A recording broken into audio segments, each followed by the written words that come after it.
sometimes I don't have the words to articulate what I want to say in real time.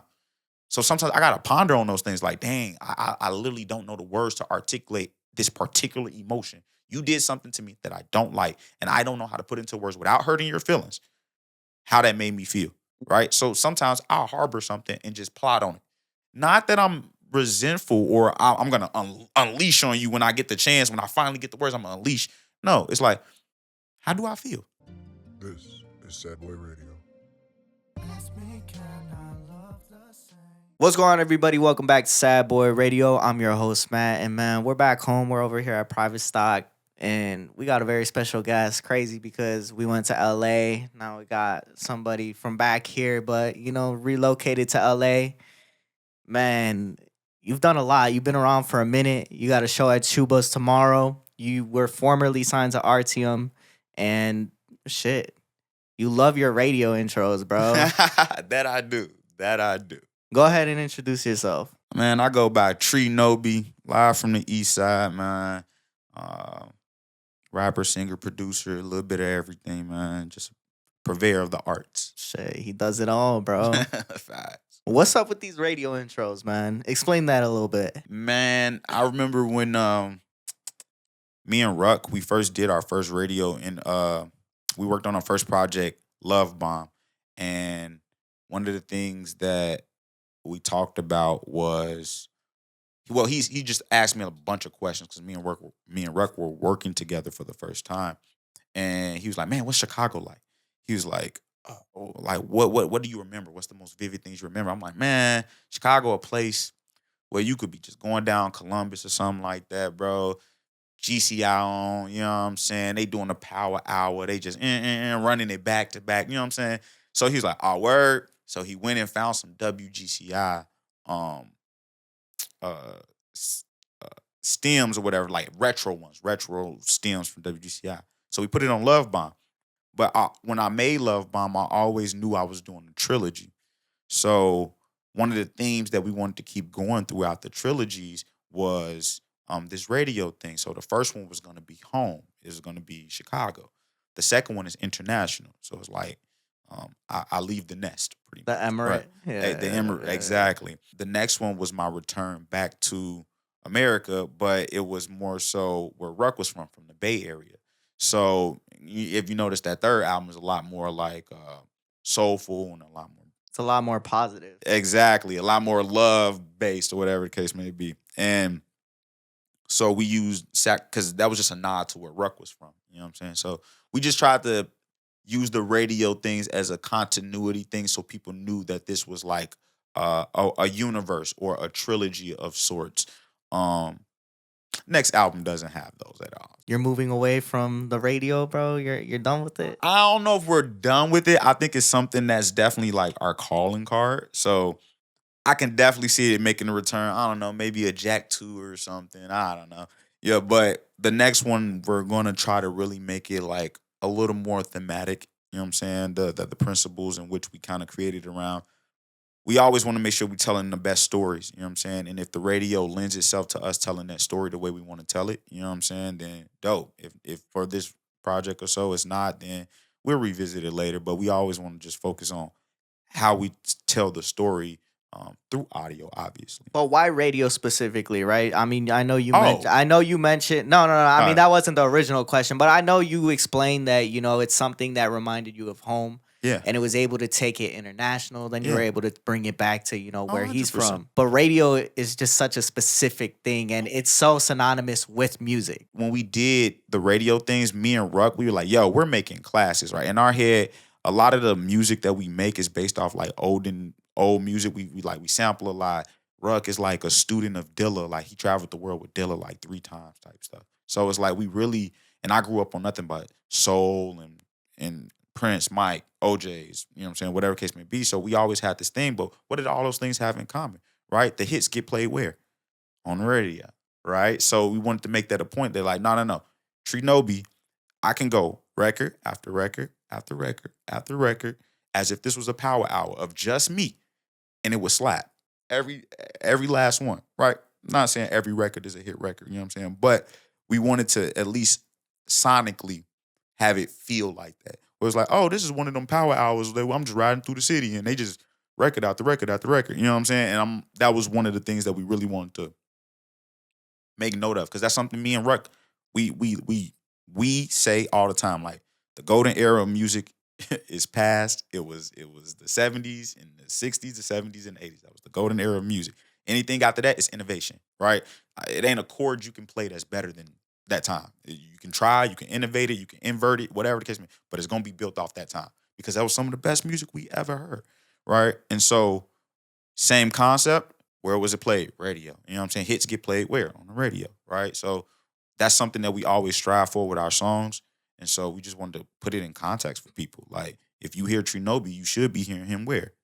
On the radio, right? Not necessarily where music is today. We stream now, right? We playlists, right? That ain't, radio isn't where we're at, but, you know, concept still kind of applies, right? The hits get played on the radio even today. I was having a text conversation with Andrew Barber, and right. we were talking about that how streaming changed the music industry so much.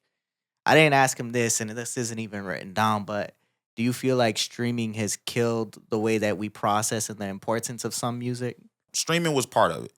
It started with LimeWire. It started when iTunes really turned the song to $1.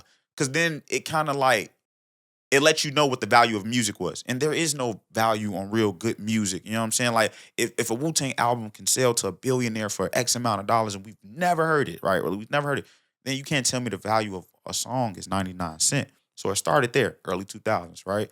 Then after that, streaming pretty much invalidated physical copies.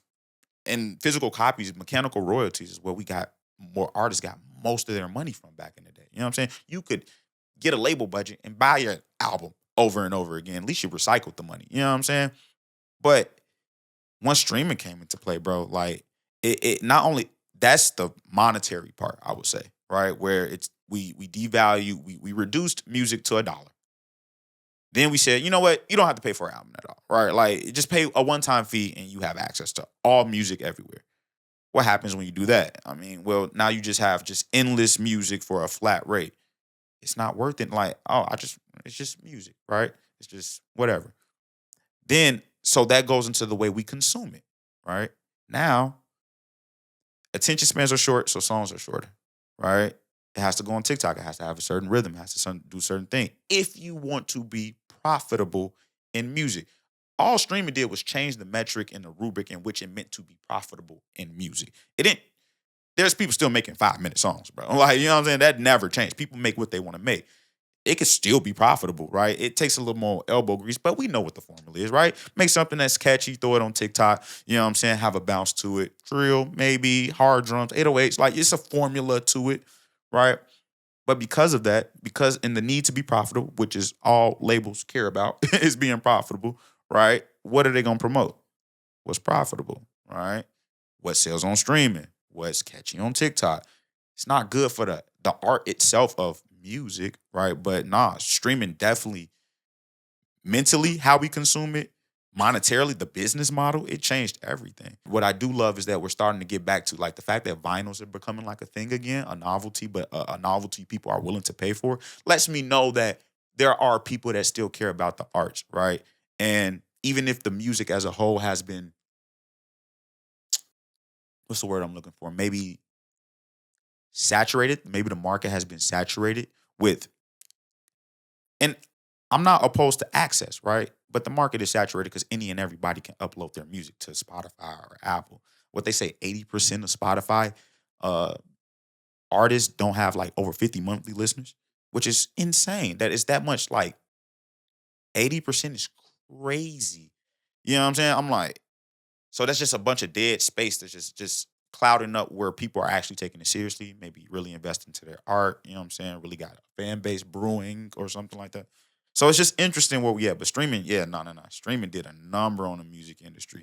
And usually when inventions come along, it's not, it affects how the people that have the money move. It don't affect the artists. Like, the people we still make the art. You know what I'm saying? The way we want to make the art, because that's what art has always been. It's expression. It's, you know, what you think is dope or whatever. But it ain't, the power not in our hands. The people that got the money, is the power's in their hands. And if they say we want which every business wants cheap, effective labor.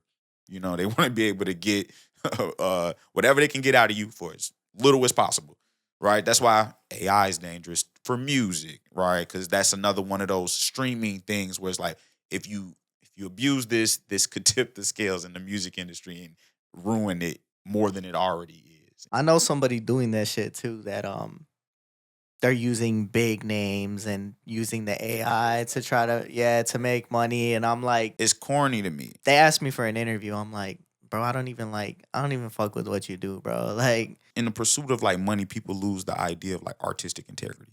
Like artistic integrity is still a thing. As in like, yo, did you craft that by your hand? For example, it's a reason why we clown fake shoes. It's not that it's not from the same Chinese shop. It's not the fact that it's not from the same production factory or whatever the case may be. It's the fact that the means that you went through to consume it feel like you cheated. You skipped the line. You know what I'm saying? Not that it's not as real or whatever the case may be, but people generally, I personally don't care, but people generally feel that about sneaker culture. I'm just using this as an example because it's like, yo, you skipped the process of art. Like that's not an Hermes belt or a bag if Hermes didn't craft it with their own hands and put it together. If you got it from a factory, bro, it's not the same. Like same thing with music, right? Like you can sell it for profit. You can make it the cheapest, fastest. You can make the same song over. Some artists make the same song over and over because it works. There's nothing wrong with that. You get your money. Artistic integrity, though, right? Eventually, people gonna be like, all right, bro, makes the same song over and over, right? People can tell when you shortchanging the game. We can tell. We can tell when you cheating. You cheating and you shortchanging the game. You don't want to actually find a sound. So you want to use other people's sound because you think your sound's already hot. Nah, bro. but then you could tell from that it's not authentic, that it's not real. And that's all music. That's art. But that's what pushes me away from certain artists, from listening to certain artists, because when there's no substance behind it, I'm like, bro, like I'm just sitting here to listen to it. It's kind of like, and this like, man, I hate to use this example because that'd be like a dope interview, but Travis Scott, like, I like what he makes, I like the sound of it. But you know what Has you're getting. Travis Scott ever said anything that has made you think hard? You know what you're getting when you comes to Travis Scott, right? You know what you're getting when it comes to a lot of artists, right? Like they're gonna stay on this place, stay right here. This is what they talk about, and don't get it twisted. Some music is functional, opposed to introspective or substance driven, right? I'm not opposed to functional music. Like I love Future, but Future is functional music, right? Like I love Future, man.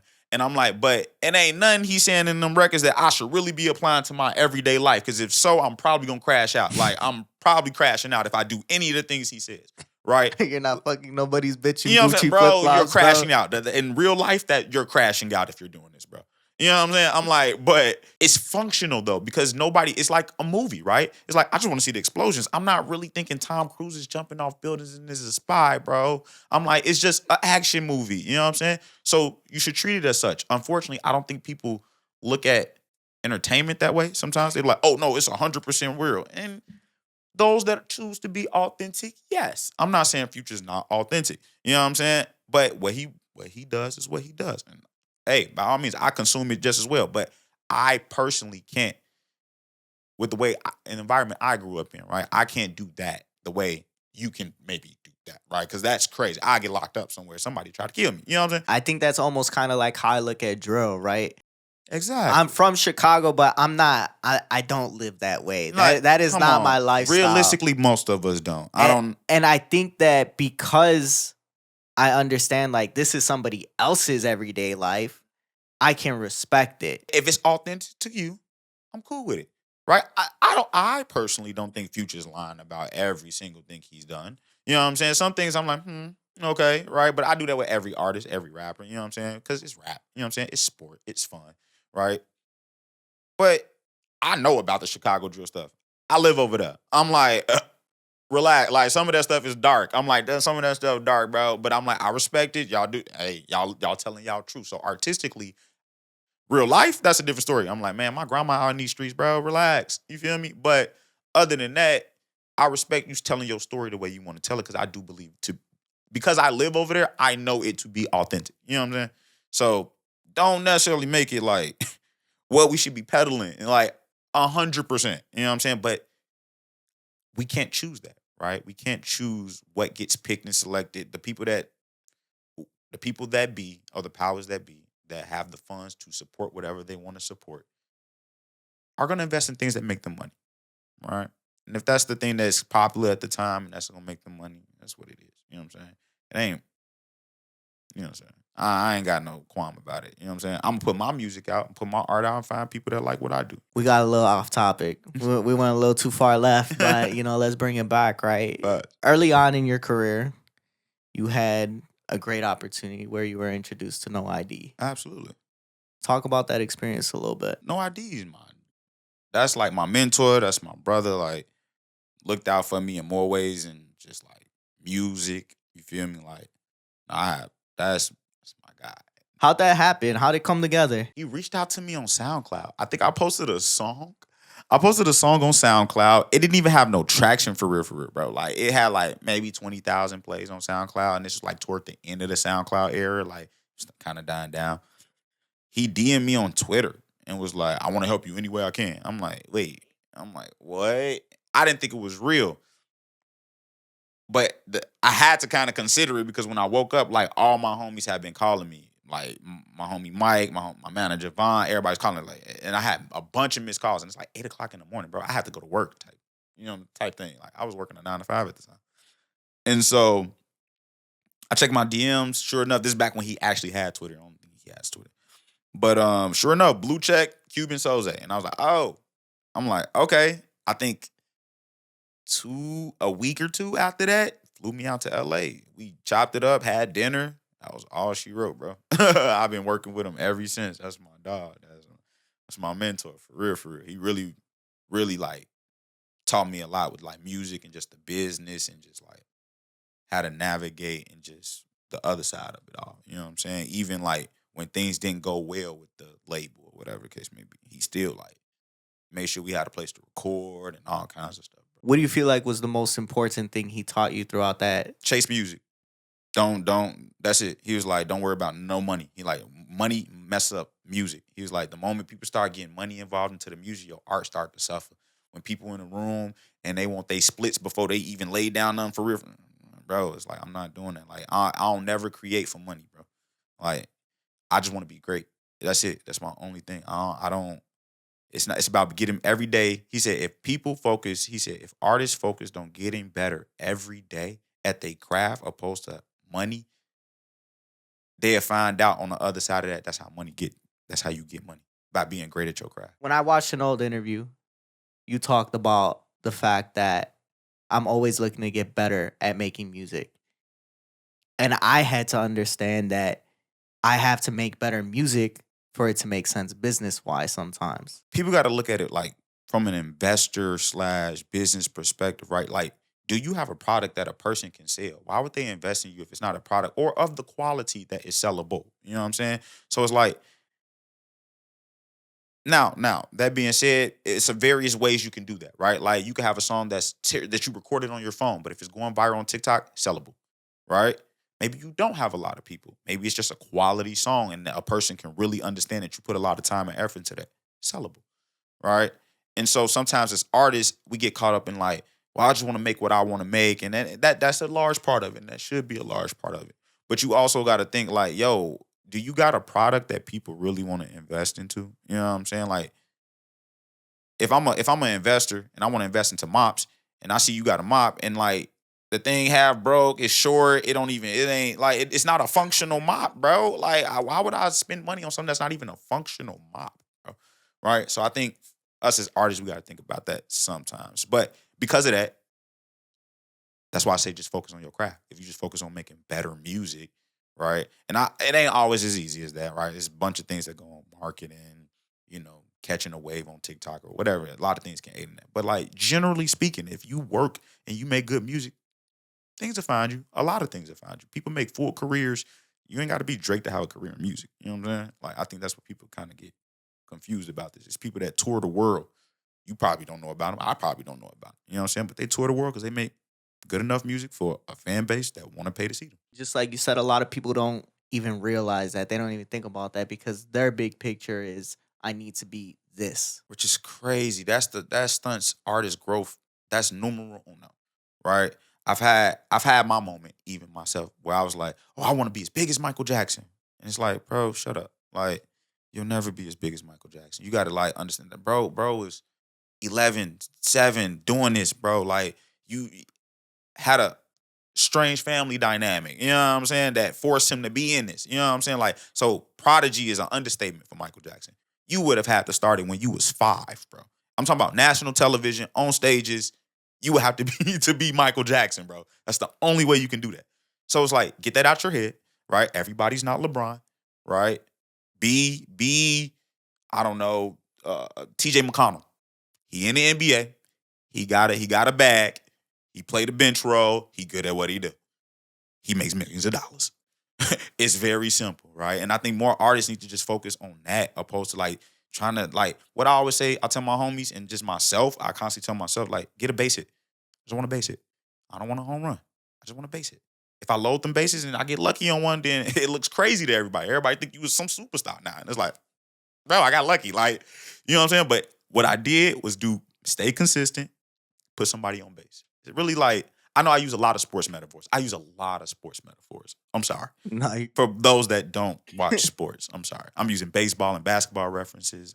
man, yeah, 2 back to back. I try to like give people analogies to like make it sink home, like how simple some of these concepts that we think are just so crazy. It's like, nah, you can see them in every facet of life.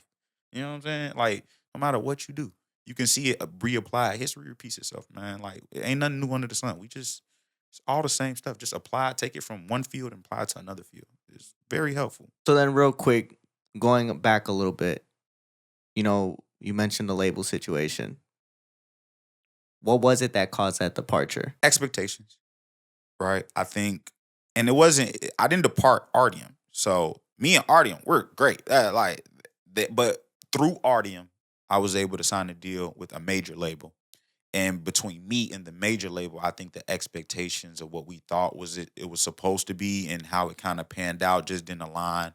And then things we did on our end that just wasn't correct. We were young at the time. We, making rookie mistakes. You know what I'm saying? So after that, I think it just was a mutual parting of ways at that point. You know what I'm saying? I was able to learn a lot, you know what I'm saying, from the situation. And that was kind of it. But as far as me, Dion, and Artium, we just kept thugging, you know what I'm saying? And kept like making music, right? I just had to go indie. I ain't had no major label support, which is fine, you know what I'm saying? Um, I come from a family where we hustle, bro. So it didn't make me no difference, you know what I'm saying? So pandemic happened, we locked back in, and here we are. Did that create any doubt for you as an artist, though? 100%, right? Like, I'm a human being, you feel me? Like, you gotta imagine, like, being at the mountaintop. You think this is the mountaintop, right? When you're young, It looks like it. it I looks mean, like it, right? right? Like signing a major deal, you know what I'm saying? You got major label funding, seen more O's in your life that you ever seen in your life. More O's than you ever seen in your life, bro.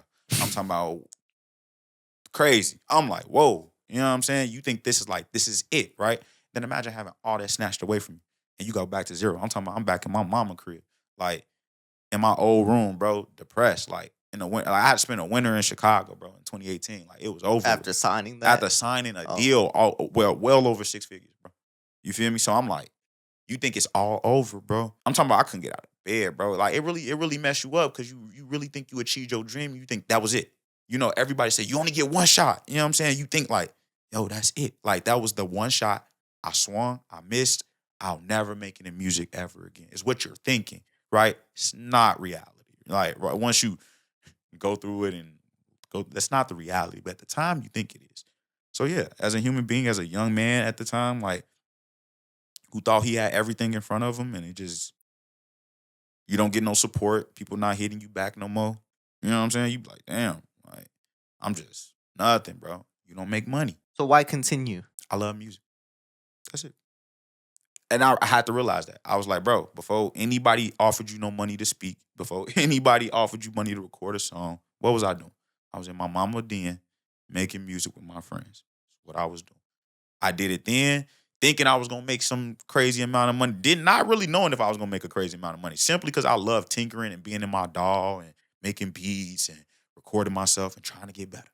It was always about trying to get better, trying to make a hit record, right? Whatever I thought a hit was. Right? that is what I realized. Like that's what I was chasing the whole time. That's all. That's all I'm still chasing. I just want to make great music, bro. Like I'm talking about. I grew up on OJ's Temptation. I just think that's the great music. I just want to make great music. I also grew up on Ye and Hove, and you know what I'm saying. Like, I just want to make great music. And I realized it came a point in time where I realized great music don't mean I'm the most lucrative. It's not. It's not synonymous. So once I realized that, I was like, oh, what are you doing it for? Was you doing it just because you can get money, or was you doing it because you love music? You got to realize that it was, like you said, more than just for the money, that it's the passion. I wouldn't encourage nobody to even do music for money. You seen that post recently? About That- Kenny Beats? uh, 100? Was it Kenny Beats? I don't know who posted it, but But that it's if you're the- doing this shit for if you're doing music for money, you're fucking You're crazy. crazy, bro. Go flip a house. Go, I don't know. Go stock market. I don't know. It's ways to get money. Work a job. Go get a trade. Something. But if you think you're gonna get rich quick off music, man, I'm like 10,000 hours, 20,000 hours just to get good at music.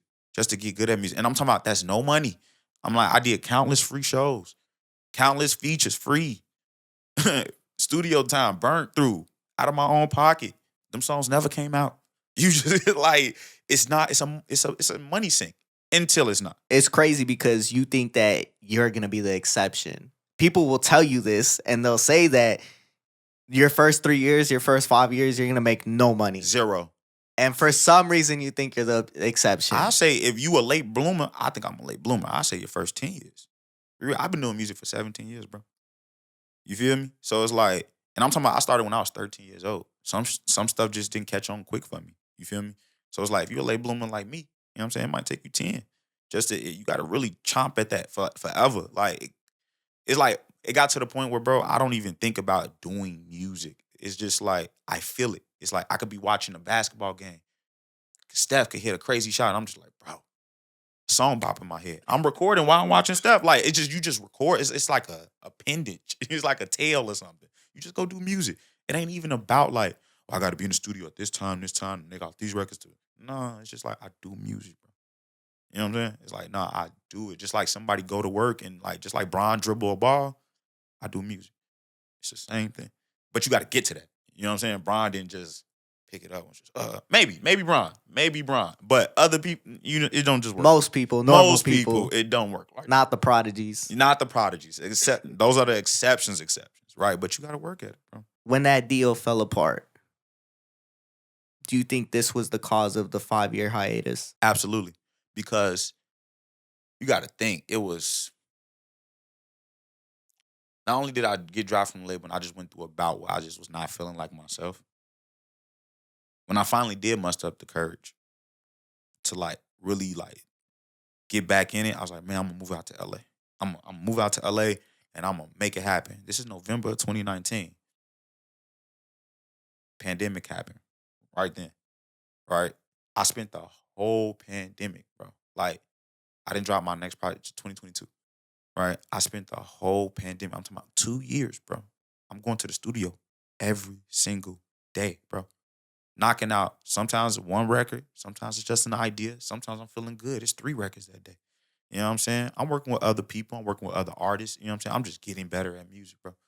So, but I understood when the pandemic happened.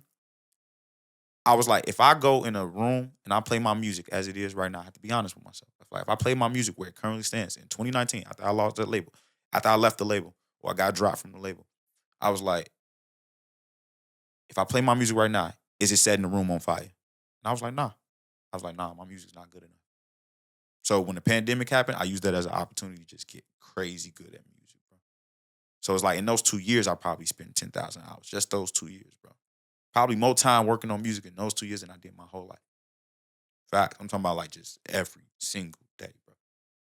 So that's really what took so long. It wasn't, and then the pandemic just didn't seem like a right time to drop music. Like, where I'm gonna go? I'm gonna go tour. Like, I'm gonna go inside, drop a song, and just go nowhere. No club, no tour, no shows, no nothing. Like, Drop music while all major artists are dropping. I'm competing with Taylor Swift and Little Baby. I'm like, get out of here, man. So it's like I just took my time. I was like, if I'm gonna do it, get better at music, take my time. And what's crazy enough, I was releasing music on SoundCloud, but I understand that SoundCloud is not what people really consider as actually dropping. You know what I'm saying? So my return to DSPs took like 5 years. Yeah. And your return came with a new moniker Facts. from over East. I don't even want to say it. Over East Meech. I'm gonna say it the regular way. To Trinobi. What did this switch represent to you? I've rebranded before, but even before OV's Meech, I was a different name. I never felt at home with a name. You know what I'm saying? Like, I think I looked at all the great rappers, all the great artists. You know what I'm saying? They just had these names where they was just like, it just, you can tell like they were there and they were in that spot. And that I never felt at home with none of the names I've ever had when I was like making music. And then over the pandemic, I started making different music. I started working with different people. I started working with Rug. You know what I'm saying? I'm like, my music started to sound different. It started to sound crazier than anything I ever made before. And I was like, I needed something to make me feel the way I felt about my music at the time. And so Tree, just like Meech is just a derivative of my actual first name, Demetrius. And so when I was in college, a bunch of homies of mine, they used to call me Tree. And so I just took that because it meant so much to me. It's my name. And I always like the Pharrell Williams, the Kanye West, because I was like, oh, they just use their real name. Like, you're real simple stuff, right? So I did want to use some derivative of my real name.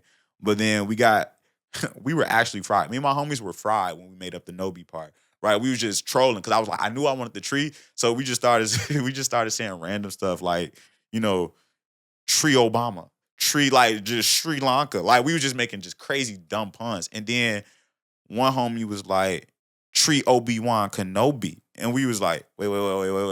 Everybody in the room paused. We like, take off the Obi-Wan though. Like, you know, George Lucas gonna sue us. You know what I'm saying? Like, that's crazy. Right. But then we was like, Nobi. It was like, Nobi's crazy. Like, Nobi's crazy. Right. But it also, what's funny about that, No ID, the nickname we have for him is Yoda. We call him Yoda. And so I was the only artist that No ID found on his own. So like, where he physically was like surfing the internet looking for an artist, I was that person. So I was like, oh, so I'm Yoda's Obi-Wan Kenobi, right? So it just kind of made sense. We were joking at first. We were probably just joking, bro. But then it started to make sense, and it was like, it just rung. It just stuck. And I always wanted like a pen name. I always loved like Frank Ocean's name, right? Like, his name is like Lonnie or something, right? And I like that he had a pen name, because the way I look at music, bro, it's like I'm crafting like movies. I'm crafting like scenes. I always wanted a pen name. So Tree Nobi just fit, bro. It felt like a new era. It felt like the changing of a guard. I think I was going through like a metamorphosis of just like, you know, leaving a label and just making different art and different stuff. So it finally felt like me. I think that was the coolest thing about it, was like, no name sounds like this. You know what I'm saying? It just sounds like me. What did Trinobi represent that Over East Meech didn't for you? Artistic growth, right? I think I could tell that I had evolved musically, right? And then I also wanted something more so universal. Like, Over East is so like, I was so proud of it. You know what I'm saying? Because I'm like, I'm from Chicago, bro. Like, but it's like, it's 1,000,001 people named Meech. You know what I'm saying? It's 1,000,001 people that want to be Over East this. You know what I'm saying? Or East Side this. I'm like, it's so cliche, right? Trinobi was truly unique. And at that time, bro, like, not even toot my own horn, because I worked to get to that point. I was like, nah, I'm truly unique. Like, nobody sound like me, bro. Like, nobody's doing what I'm doing. Nobody's approaching records the way I'm approaching it. It took me years to get to that point, and I'm proud of that. So I needed something that was just uniquely that. You feel me? And I think that's what it represented for me. Like, in that, like I said previously, like, just that artistic growth and evolution, like that metamorphosis that I underwent. Because I really went into the hyperbolic time chamber, bro. Like, I really locked in. So it's like, I needed something to really represent what that shift was, bro. How have you seen yourself grow from who Over East Meech was? I think what I learned about the industry, what I learned about myself going through the industry, right? I think, yeah, musically, I feel like I put in the work to get better musically, but I think it was just like, it was all aspects, right? Like, I was like, yo, the team changed around. Who I was working with changed. You know what I'm saying? I had to be more shrewd with who I decided to associate myself with. I had to learn different business practices, bro. So it's like, I had to learn like how to actually navigate the music industry, who to work with, how to make better music, how to be more so myself. Because I think that's truly what art is, like, just being more of yourself. You know what I'm saying? The most genuine way you can possibly be. So I think it's those things that I think those was the biggest shifts. It was really my approach to it and the work that I put in as far as the artistic side of it, for real, bro. And just like what I learned. It's like I didn't feel like a kid no more. You know what I'm saying? I didn't feel like the kid that came in with the record deal and oh, the money got messed up or whatever the case. I didn't feel like that no more. I was like, nah, if I ever got a chance and was in the same situation again, it's a home run. I already know. You know what I'm saying? So I needed that I'm like, that's why I put all my chips in on Trino because I'm like, nah, this is it. This is me. It's like I never have to change this ever again. And like, cause I feel like I learned what I needed to learn. I learned the lessons that I needed to learn from my previous situation. To put you in a position to succeed. I mean, sometimes we got to take those L's to reach the point that we need to. Dion used to always tell me, he like, fail fast. Get it over with. Rip the band-aid off. That's the quickest way to learn. It's the quickest way to learn. You gotta take an L. It's like people be afraid of the L. Fear get people like, I don't want to know, I don't want to lose, bro. I'm like, nah. Losing is how you get better. Really, really, really, really, really fast. So then comes your first project as Trinobi, Love Bomb. What made this the project for you to reintroduce yourself? When we dropped Love Bomb, we already had the second project. It was already done. But the way we structured it, we was like, we need an introduction, right? We need a reintroduction. That's why we got the Chicago WGCI things, let you know where I'm from, right? The first song you hear is like this abrasive talk track where you're like, oh, whoa. You know, it was like, it was supposed to be me kicking in yo dope. Like, no. What's up? Like, I'm back type thing. And so if you notice things about that project, I listened back to that project, and a lot of those songs are a lot older. A lot of those songs are from, I released in 2022. A lot of those songs were done in 2020 and 2021. But it was a good starting point because I think that's when my sound started to change. But had I told the story a different way, because I had both projects at the same time, had I maybe dropped the second one first, you would have thought I was just this well-polished, but I was like, no. I want y'all to see the growth that maybe y'all didn't see behind the scenes. And so you can tell, like, if you can kind of tell, like, if you was an Over East Meech fan, you can kind of tell that some of them songs had some remnants of the, you know what I'm saying, that era. But it was very, we purposely put it out to be like, yo, this is the different stuff that we're working on, different sounds. It was some like down tempo stuff. It was some abrasive rap in there. It was just this charcuterie board of like just sounds, you know what I'm saying, of what I've been working on. And it just sounded like the perfect introduction to like establish who Trinobi was, you know what I'm saying? Because you got to think, you starting over. Like I try to tell artists is like never quit, like never quit. Because once you quit, you have to start over again. You damn near have to change your name. You know what I'm saying? Because like you quit, so it's like you're gonna be that, and you could try to build that up again. But in music, if your momentum die, that's it. It's a wrap. Especially if you're not making good enough music for people to wait on, type thing. You lose your momentum in the music industry, dog. Like, it's crazy. And the way people look at you, I don't mean, my bad from cutting you off, but the way people look at you, right? You disappear for, my bad, I'm going to use 5 years, but. Use 5 years. You disappear for 5 years. Facts.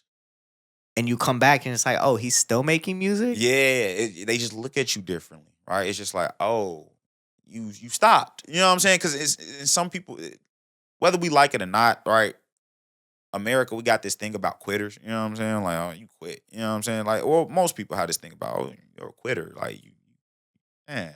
You know what I'm saying? So it has that connotation, which that ain't necessarily true, right? Like, we artists, we hiatus. We reinvent ourselves. We go away from the spotlight sometimes, right? It ain't necessarily us quitting. It's just like sometimes artists need to live and experience life to get it all together. So I never quit music. What's funny is while I was gone for 5 years, right? Like I did nothing but work on music. I just didn't drop music, right? Whole different beast, right? Dropping music and making music, two different beasts, right? I realize a lot of artists get stuck on the hump of dropping consistently. They all make music. We all make music. As an artist, we tend to do that. We go on these hiatuses. We don't drop music. And to people, you just don't do music no more. You know what I'm saying? Like, they not about to try to think, yo, hiatus and why no, you just don't do music anymore. You just disappeared. You're That's done. it. So Trinobi is a perfect time where I'm like, nah, brand new name, brand new artist. For all y'all know, Y'all might not even be OVE Smith. Y'all probably don't even know nothing. I realize Tree Novi fans probably don't even know who OVE Smith is. I didn't. And that's perfectly fine because it's like, nah, as far as it's concerned, I started my music career in 2022. Once I did the deep dive and the research, I was like, damn, like, how, you should have been on this list a long time ago. Facts. But the journey is not as linear as we think.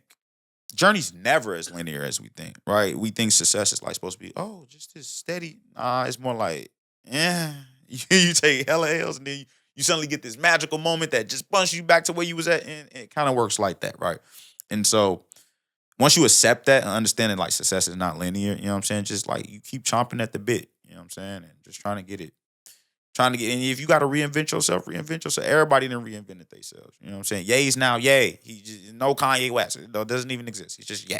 I'm like, okay, I guess. That's why artists have eras and they have different marketing for each album. And you could play it just like that. When you go back and look at them from when they started to 10 years in, you be like, oh, I see the growth. It's a different person. But then I think people like that, right? Like some of our favorite artists, the reason why they're our favorite artists is because we was able to grow with them the whole time, right? Like you can either drop in front of everybody and make your mistakes publicly, right? Which arguably could maybe be the best way, right? Because then that way people see you as human. People get to follow your journey. People get to see your successes, your L's, what the band. And it just kind of becomes this like meteoric thing. Because we're watching it in real time, we want them to address it right then and there. It's that instant gratification. So when you get that instant gratification, yeah, it lasts for so long. But you look at the bigger artists who went through everything. Maybe they went through some stuff publicly, but a lot of it they went through privately. And because we don't know any of that, when they talk about it in their music, now you're debating. Now you're trying to figure out, like, oh, were they going to happen? Yeah, what was this? That happened, right?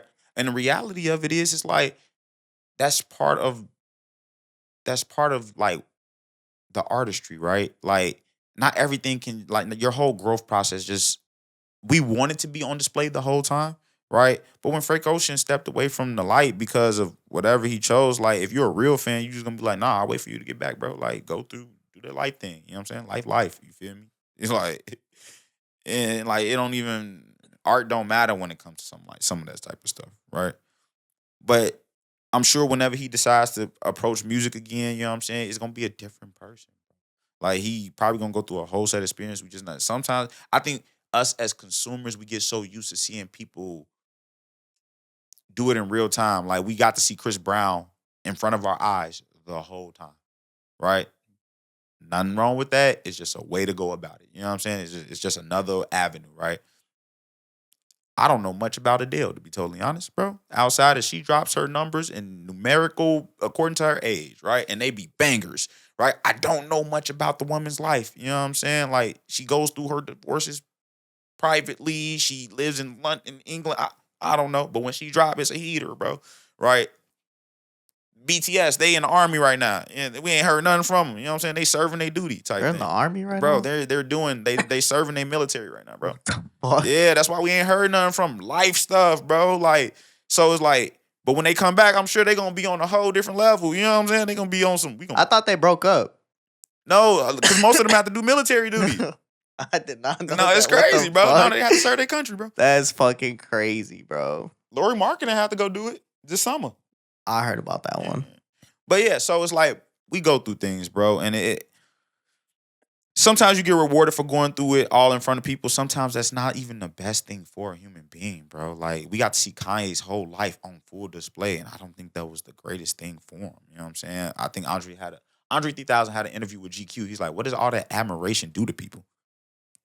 When you constantly surveyed that 24/7 all the time, like what does that do to people, bro? It'll mess you up, bro. It will truly mess you up. I wouldn't recommend it. 10 out of 10 would not recommend. I'm like, but like, do your art though. Like, pop out when you want to pop out. Show what you want to show as an artist. You know what I'm saying? But also, like, it's cool to have a life. It's cool to be, you know what I'm saying, away from all the without the band, because like you got to recharge. You got to get inspiration again. You got to go through things. Which is what inspired Love Bomb. That's all the things that I was going through, bro. I went through like a pandemic. I lost like people. I lost my cousin, bro, to violence, bro. I lost my auntie. Bro, I was going through so much, bro. Pandemic took so many people, bro. I'm like, it wasn't the time for me, bro. But when I was able to finally share, you know what I'm saying? I'm dumping that. Like, I was just getting music all day, all the time. You feel me? So what was the significance behind the title? Why Love Bomb? Love Bomb was supposed to be the first part in the trilogy. So if you notice in Love Bomb, the title, the E is a 3. It was supposed to hint at the fact that it was going to be an oncoming trilogy, right? It was one of 3. It was going to be On the cover? no on the actual title. Like the E in Love Bomb is actually a 3. Did I not look at it hard enough? Yeah. See, we stick stuff. See, I really be on some story world building stuff. So we hinted at it very early on. And so the title for Love Bomb was supposed to be, so I'm sure we're gonna get into the future projects. That's why I don't even want to go talk about them. But if you put the all 3 side to side, it's supposed to be the cycle of love. It's supposed to be that initial shock and breakup where you're like, what the hell? You know what I'm saying? And then the second one is supposed to be, oh, fuck you, bro. Like, you ain't shit. You know what I'm saying? Then the third one's supposed to be like, wait. I'm actually open to the idea of love. You know what I'm saying? Because like, yeah, that's how it goes, bro. Like, you break up with somebody, you go through your whole skip love, bro. Like, and then you realize, like, man, it would be nice and love is cool, G. I'm like, yeah. I'm like, and then you go through it again, and then over and over until you finally, I guess, don't have to. See, now that you break it down like that, Facts. it makes sense. Facts. Cause I'm like, bro, what the fuck? Like, So love bomb, 'cause- you know what love bombing is? Yeah. So it's like that's why it's because that first project is really talking about like experiences that I went through with women, like all the probably negative ones, bro. Like girls love bombing me love bombing girls. You know what I'm saying? Like it was just a real like understanding. Like damn, maybe I'm not this perfect person in these scenarios, and neither are you. You know what I'm saying? So it's like it's more of a like a ode to like psychology and the like, concept of like telling people you love them because you want to get something out of them, opposed to it happened to me. I may have done it to people. You know what I'm saying? It's not the greatest thing in the world. You know what I'm saying? and that's what I took away from the project, that it was all about the negative sides of relationships. And that this is why I say that the second project feels more mature. It feels like more developed, like you said, right? More polished. And that's because there's this idea in Love Bomb where relationships just didn't work in certain instances. And everything that you're talking about, it's broad. Now, when you come to the second album, it's you understanding this idea of you're chasing music, you're chasing your passion, and that is almost why the relationships aren't working out 100%. Exactly. So at first in Love Bomb, I'm like blaming everybody and everything for why it didn't work. And then I thought we were having fun. It really boils down like, oh, it was my ambition. It was my, maybe it was me. You know what I'm saying? It was things you did, but it was maybe sort of more so me and my own ambitions. Like I played a part into it. I played a very real part in the reason why this did not work out. And a lot of I thought we were having fun is about that one. So let's break down Love Bomb a little bit Let's get more it. real quick. Let's get it. In Love is Cruel, you say, girl, I'm a rose from the trenches. You ain't good for me. If I lost it all today, you wouldn't jug for me. Facts. And throughout this project, there's kind of this idea that if you give your all to somebody, you're scared almost that they wouldn't do the same for you. It's two things. Is that I found myself in a situation where it's like if you in a situation where somebody's so enamored with you so quickly, bro, it causes you to speculate. It's like bro, how you feel that way so quickly? You know what I'm saying? And that's the way I was raised. Or I wouldn't say that's how I was raised. That's what my experiences with women up until that point led me to. Right. I had this I would trust women, I would go out the band with women, go out the band. And it just didn't work out. It ended up, and this is very understand this is like adolescent, high school, college type thing where we're all figuring it out, right? So we're all kind of stepping on each other and we don't even know that we're doing it. You know what I'm saying? Half the time. So when I was experiencing those type of things, I'm like, man, I had to understand, like, yo, I'm from a certain place. And if you're from a certain place, you don't understand what I maybe consider as love. You know what I'm saying? Maybe you don't understand what my needs in that scenario, right? And so in that line particularly, it was like you not from where I'm from, right? You couldn't relate to where I come from and what I would need because of what where I'm from. You know what I'm saying? And so I had to acknowledge that and like maybe you're not good for me. You know what I'm saying? I'm like, not that I would have you out here just jugging and trapping and stuff like that, but it's more so it's like, damn, do you really know what it's like to be down for something? Do you know what it's like to like really be with an artist for real? You probably don't. You probably like what it looked like. You probably like who I know. You know what I'm saying? But you don't really want to go down that path for real, for real. It's what your version of love looked like, and your idea of what that entails. Facts. And I can tell that it ain't gonna link up with mine. You know what I'm saying? Because you're not used to dealing with somebody like me. In this particular instance, What do you feel like it was that you needed that you weren't getting? I think it's really hard for people who have loved ones that's pursuing something as uh what's the word I'm looking for? As ambitious as a music career, right? Because like you said, you damn near have to think you're an exception at some point. Like, yo, I'm going to be the one in a million, and you should believe me that I'm going to be the one in a million, right? And people don't understand why you in the studio all night. People don't understand why you got to go do this interview, do this interview, do this interview. And they're like, well, what about our time? What about when we have time to go out the bin, right?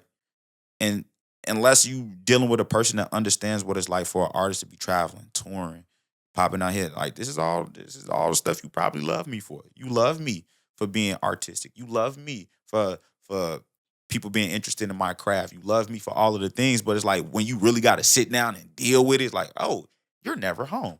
Oh, you don't pick up the phone that much. It's like, yeah, yeah. It's just a little different now, huh? You know what I'm saying? So it was those type of things, right? Where I was like, oh, you got to understand, like, if I'm away from my phone, you got to understand why I'm away from my phone. If I'm in a session till 3 a.m, you got to understand that. And I levitate. You say she want my time, she love my dreams, but not what make them. She want my time. Sometimes I think she's losing patience. Facts. I think one of my favorite ones too, and you mentioned it, right? Shawty probably think it's open doors, but it's gated. Keys keep changing, needs keep changing. I've been blessed enough to do music at several different levels. You know what I'm saying? So, and for a long time. And you realize you're not prepared for none of it, bro. Right? Things change, schedules changes. You know what I'm saying? People you work with change, label situations change, money come go. Money really scarce in this joint. So that can play on a relationship. You know what I'm saying? All of these things, bro. So it's like if you like when I'm up, you enjoying it. What about when I'm down? When that paycheck ain't coming through? You know what I'm saying? As quickly, bro. You know what I'm saying? I'm like, do you still understand what it could be? And do you understand the ebbs and flows of what I'm going through? You know what I'm saying? Because me personally, I never want to get people caught up in. I never wanted to get people caught up in my pursuit of music. I always said that. I'm like, if people are rocking with me and supporting what I do, it's of their own free will, bro. I never coerced anybody, not no girlfriend, no nothing to coerce them into like, yo, you should be supporting. No, no, because I know how tumultuous this can get. I know what it makes me feel when it be up and down and you don't get phone calls back and the label drop you and blah blah blah. Blah. And it's all. I don't ask for people to sign up for that because I know most human beings can't take that. Most human beings can't understand what it's like not to get a paycheck. Like I'm working and I don't get paid for it. Most human beings can't understand that, right? So it's like I gotta know if you really in it. Are you really in it as these things ebb and flow and change and you up and you down? You know what I'm saying? So that is levitate. That's definitely what I was touching on those records. I mean, probably a few records to be totally honest. How do you handle that though? Because now you have to go through that alone. I think it's damn near better if I do it alone, right? Like I'm prepared for it. I'm built for it. I signed up for it. Right? I knew what I was getting into when I pursued music. I read the terms and conditions. I still sounded my name on the dollar line. I still did it. I knew what it was. But I realized the people around me, I signed up to be a public figure. I signed up to be doing shows, meeting up with people. I signed up for you to go through my profile. I don't have no lock on my profiles. I ain't got no private tweets, no nothing. I signed up for all of this. My mama didn't though. You know what I'm saying? She still work her job. You know what I'm saying? Like my sister didn't. You know what I'm saying? She got a niece. My niece. She has a little daughter. You know what I'm saying? These people aren't public. They have like 100 followers on social media, bro. You know what I'm saying? I'm like, and I never want that. I rather go it alone. You know what I'm saying? And let my life be my life. You know what I'm saying? And like what y'all know me as is what I give y'all. You know what I'm saying? Like I try to give y'all as much as I can. You know what I'm saying? But like certain things, I'm just like, it ain't worth it. And you say it all in your music. And Hit My Line, you say, I'm just a poet that be pouring all his feelings. But more importantly to you, I cancel dinner dates. 100%, right? Like, cause that's I don't know if people look at celebrities, and I'm no celebrity by no stretch, but I don't know if people look at people that choose to be public with their art, their crafts on social media, have these big followings. Like, do y'all realize they like have actual lives? Like real life people that mad at them for maybe something, maybe, between them it's a big thing. You know what I'm saying? Or yeah, I'm like, that's something I just want to point out. Like, bro, I'm a human being at the end of the day. That's the one thing I never wanted to get lost into the music, bro. It's like it's one thing I respect about the Coles and the Kendricks of the world. Is like while they are larger than life to us or whatever the case may be, they still very much always played up their humanity, bro. You know what I'm saying? Cole's like, bro, I want to be able to ride my bike in New York, bro. Like, don't bug me, bro. And everybody respects it. Everybody's like, yo, don't bother Cole while he's riding his bike with his headphones. Like, leave him alone, G. You know what I'm saying? Like, we respect that. If K-Dot was like, bro, I don't want to show my kids on social media. Nobody for it. Nobody be like, hey, K-Dot, where's your kids? They're like, no, that's his kids. He'll show them what he want to show his kids. They get married secretly and all this stuff. Like, yeah, they have lives, bro. Like, they art don't necessarily just take over every piece of their existence. I like that artists are choosing to be more human. They're like, no, I want to have my life and have my career too. You know, it's like you said that you sign up for it. Facts.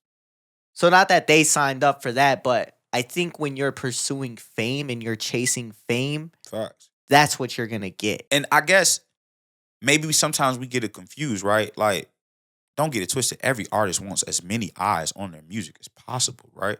And unfortunately, sometimes that blends over into fame, right? Where it's like, my goal is never to be famous, bro. I want to be a great musician. That's all I ever want. Now, by proxy, if I want to be a great musician, I need a lot of people to hear my music, right? And by proxy, if you're a great musician, technically you get fame but that's not my goal. You know what I'm saying? I very much want to keep certain things about my life private. You know what I'm saying? Because not for me, because I enjoy them. Like I'm one of those. I'm of the mindset that is like, if you love it, you protect it. You don't like. I'm not. If I want to protect my diamonds, I don't just show them to everybody that walk through the door. Like that's crazy, bro.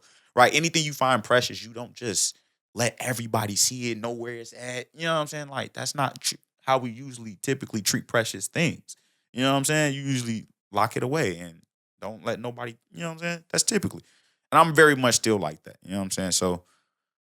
And I also feel like I give so much in my music. I tell y'all so much about my life. If you just listen, like I'm telling you so much about me. If you want to get to know me, it's there in the music, bro. If you want to know what I'm going through in this era of my life, it's right there, bro. You can very much know me from my music. I don't think I have to go letting you know the inside of my mama house look like, bro. But do you think because you've expressed this stuff in your music that you fail to express it to the people that are involved in these situations? 100%. I find that my music is usually the things left unsaid. Right? It's the things that I didn't get to say in the moment. You know what I'm saying? A lot of my music is things that I wish I would have said in the moment. So why not revisit those conversations with those people involved? Because sometimes you don't maintain those relationships with those people. Right? And it's not necessarily a time or a space for you to rekindle that. And maybe y'all moved on with y'all lives. Maybe this was years ago. Maybe this is 8 years ago. Maybe that person moved to a different country, state. You know what I'm saying? Maybe I just don't have the means to connect with you. And that's a lot of the times what it is. Like I try never to burn bridges with people. I try to also always make it an open communication, but then also I understand that life is life, right? Like people move, people get married, people explore different career paths and travel and all this different. So it's like you don't always maintain this relationship with everybody in the same way all the time. So it's like some things just go left unsaid. You know what I'm saying? It's not intentionally, you know what I'm saying? But they just go left unsaid. And like what we said at the time is what we said. And I mean, I've always been open to have a conversation with anybody that wanted to revisit anything that happened in our past. Me personally, I'm open to it. But at the same token, it's like, damn, do we really want to talk about something that happened when we was 21, bro? We're 31, bro. Like maybe if it was that impactful, you know what I'm saying? But I don't think it's nothing that's of real significance that I actually harbor from that time. It's enough for me to put into a song, but I don't think it's nothing where it's like it was detrimental to our relationship. Now, I didn't think about it in that way, that these situations might have happened a while ago. You know what I'm saying? Sometimes I think that we fail to realize that conversations that need to happen with people at that time, because we put it into our art, because we set it on whatever the format is, right? On wax, on vinyl, on fucking digital, because we set it in our art, it's out there already. Yeah, it's out there already. So I don't need to come to you and tell you what I felt. If you really care, you'll go listen. And I don't know if I treat it like that. I think I treat it more so in the sense of like, if it's in my music, it's probably something that we've already hashed out or perceived. If not, it was maybe a detail that I added that maybe I wanted to say that I didn't get a chance to say, right? But most, what I've learned because of what you just said, I learned to have hard conversations in real time. Right. I feel like I realized that is the best thing to do, to have hard conversations in real time. That way I can still go put it in my music. Right. And you know what I said. So I ain't said nothing different in these songs. You know what I'm saying? So that's something that I developed from that. But I would say some of my older music was very much what you said. Right. Where I didn't have a conversation with the girl. I just made a song. You know what I'm saying? Like, she hurt me in so many ways or ways that I didn't know how to articulate at the time. And that's a big thing about music with me. Or just feelings in general, right? Sometimes I don't have the words to articulate what I want to say in real time. So sometimes I got to ponder on those things like, dang, I literally don't know the words to articulate this particular emotion. You did something to me that I don't like, and I don't know how to put into words without hurting your feelings, how that made me feel, right? So sometimes I'll harbor something and just plot on it. Not that I'm resentful or I'm going to unleash on you when I get the chance, when I finally get the words, I'm going to unleash. No, it's like, how do I feel? Because sometimes you're so clouded at the time where you can't even process those emotions. You're just like, what's going on for real? Like, how do I figure out how I feel without completely just throwing everything out the Random window? stuff at the wall, trying to figure out how I really feel. You know what I'm saying? I don't even know how I feel. How can I articulate to you how I feel if I don't even know how I feel in the moment? That's why a lot of the times I'm like, can we have this conversation later? Because I'm like, I got to really figure, like, if it's something that's off or something that I don't like, I'm like, I give myself like reprieve where I'm just like, all right, I got to sit and think about how I feel about what just happened. Right? That's something I developed. A lot of times, earlier when I'm trying to figure out how I'm trying to articulate emotions or whatever the case may be, whether it be through song or just in person or whatever the case may be. I just say whatever came into my mind. You know what I'm saying? Well, you did blah, blah, blah, blah. Then you realize you just gaslighting and you just saying random stuff because your feelings hurt and you realize it ain't rooted in nothing for real. And you not saying nothing so that person don't know how to correct whatever they did to you because you're not really giving them nothing to go off of, right? They might even be open to correcting their behavior, but because you can't articulate what they did that was so wrong, they're lost. They're just lost. Opposed to just taking a second and be like, let me go think about this, right? And then approaching the conversation later. So then this negative relationship energy carries over into the next album. 100%. I thought we were having fun. 100%. What was the significance behind this title? I was in a relationship when the pandemic happened. I think that's where a lot of this came from. But we had to part ways, and it was the first relationship where we didn't part ways because it was animosity. We parted ways because my career, right? At Love Bomb is when I thought it was about the animosity. I was like, oh, you didn't really love me for real. You know what I'm saying? But then I thought about it. I was like, nah, what happened was I thought we were good. I thought me being all the way in LA, you being all the way where you were at, me pursuing my career, not picking up my phone, I thought we were good. Like, I thought you understood what I was going. That's what happened. I thought we were having fun. I thought everything was smooth.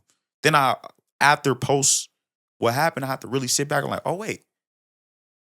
We didn't know how to articulate it. So conversations were left unsaid, but I canceled the dinner date there. I ain't pick up here. You did this. I was so concerned about making this happen and making this happen. You know what I'm saying? I was so concerned on that I didn't realize how I wasn't giving you no intention whatsoever. I wasn't there whatsoever. You had deaths in the family. I wasn't there. I was pursuing my career. You know what I'm saying? Like, and I had to realize, I was like, yo, I really was in La La Land. I thought everything was peachy and I was neglecting the person the whole time. And so that's really what the title, I thought we were having fun. And even the subsequent EP was I guess not. Right? It's just an extension of just the same thought where it's like, damn, I really thought things was decent, but then I realized like, nah, like it's not. And you don't realize it until it's gone. And they're exploding in your face like, yo, you aren't nothing. Like you ain't shit. You know what I'm saying? You like, oh, whoa, where is this coming from? And you're so shocked, and cause like, but then you realize y'all ain't had no real conversations. Y'all ain't had no hard conversations. Y'all let y'all feelings get hurt and never revisited the conversation. I'm not picking up my phone because I don't even like the energy we got. You know what I'm saying? She not picking up the phone because she don't like the energy I got. I only got time for her in these little nook and crannies of the day. You know what I'm saying? So she feeling like, oh, he don't even, not only do you live all the way in LA, or are you traveling to LA constantly, right? But you don't even pick up when you're in LA. You know what I'm saying? Because I'm like, I'm session. I'm just working. You know what I'm saying? And that played a part, right? And that was a learning experience for us both, I would say. Once that ended, did you realize that you had more time than you thought you had? With that person? So as an artist, as a creative, you sometimes you make it seem like, oh, I'm too busy for this person. Like I have this, and this to do. And you stress so much about everything that you had to do that you're like, oh, I don't got any time for you. Oh, yeah, no, 100%. See, I think that was a really bad time because I think what made it so bad was that the pandemic had just hit, right? So flights home were not just like the easiest thing to do. So, and I made the conscious decision in my head to stay in LA, pursue my dream, blah, blah, blah. Once time passed, I realized, like, bro, all she wanted was some flowers, bro. Like, you could have went and got some flowers, bro. That take like 10 minutes, bro. Make me feel like You know Bruno what I'm Mars out here. You know what I'm saying? Facts. But I'm like, bro, it was that simple, bro. Right. And when I realized that, like, you really can balance both. And I think maybe even the final album kind of talks about that, was like, nah, you can balance career and still make sure the people that's in your life feel loved and appreciated for, because they sacrifice. What you realize is that they're sacrificing just as much as you. You know what I'm saying? Like, you got people that believe in you, you got parents helping out, you got significant others that's cool with just like standing on the sidelines and cheerleading as you go do your thing. You know what I'm saying? These is all sacrifices. I don't care what scale you want to put them on. But people want to see you win, and they'll pop up at a show or fly in, or these are all sacrifices, bro, because they want to see you win and they want to be there in the moment when you win type thing, right? And so you realize you need to be given that same sacrifice. Like, ain't nothing in this music that important, bro.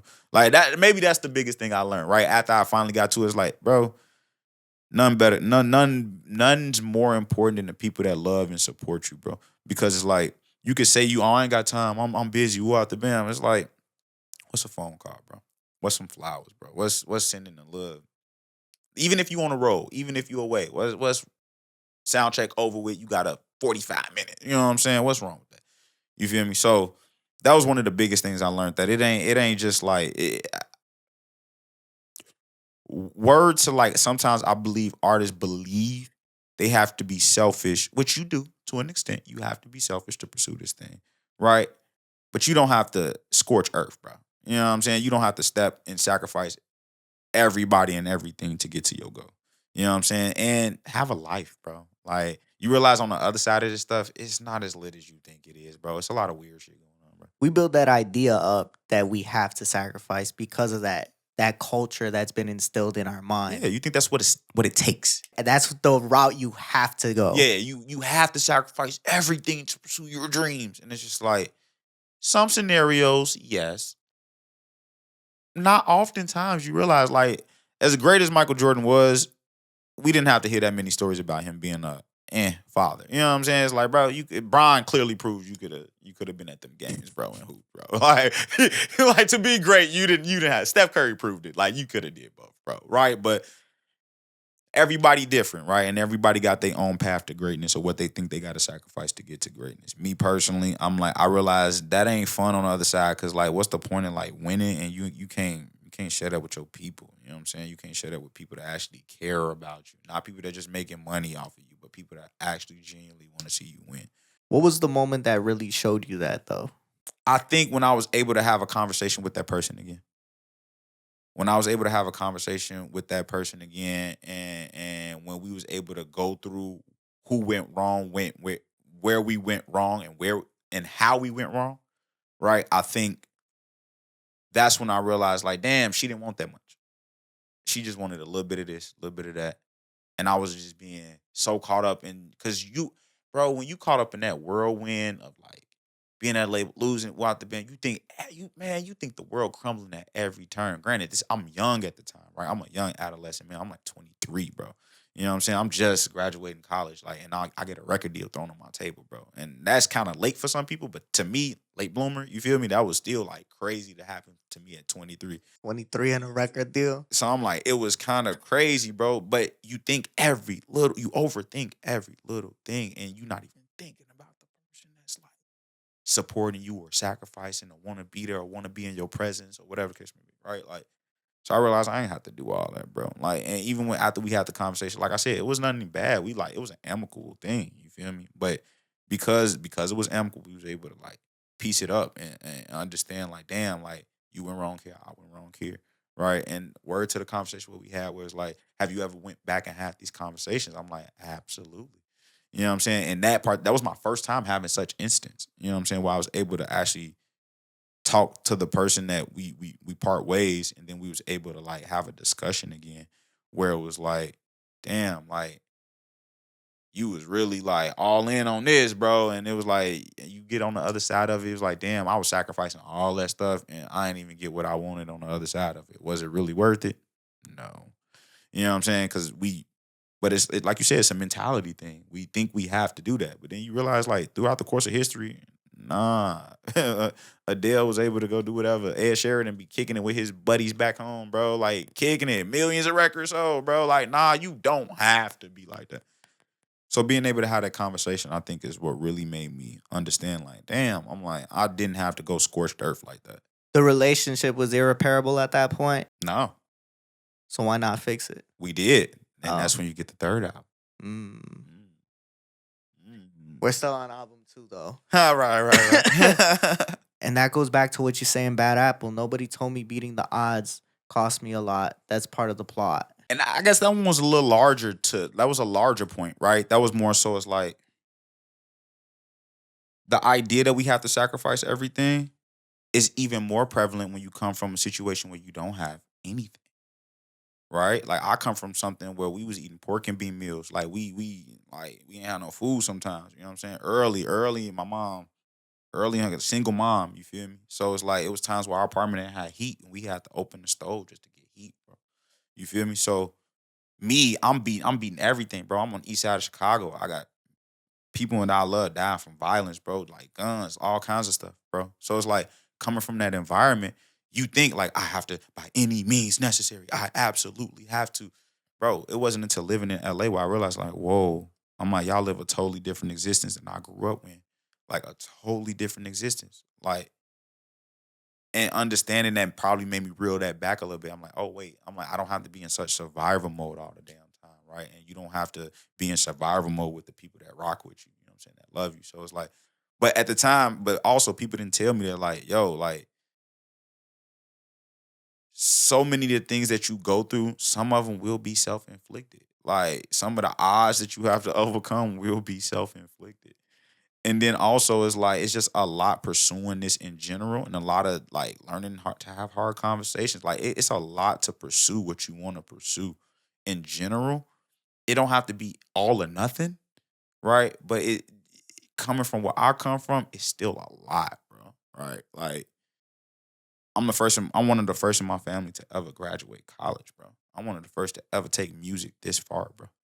Like, so it's like doing that is just, I'm already beating the odds. I had to understand that. I was like, bro, just getting this far alone, you already beat the odds. Relax. It's hard, especially when you're young, man. I mean, you think you have all the time in the world. You think I got all the energy, I got all the time.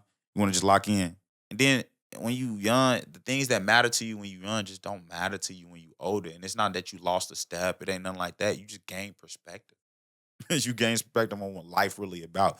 Like, if I had $1 million, if I'm in an empty house, that's lame, bro. Like I got $1 million, but I'm in this big empty house, just like nobody coming to visit me because nobody like me, or because I'm like, bro, that's lame, bro.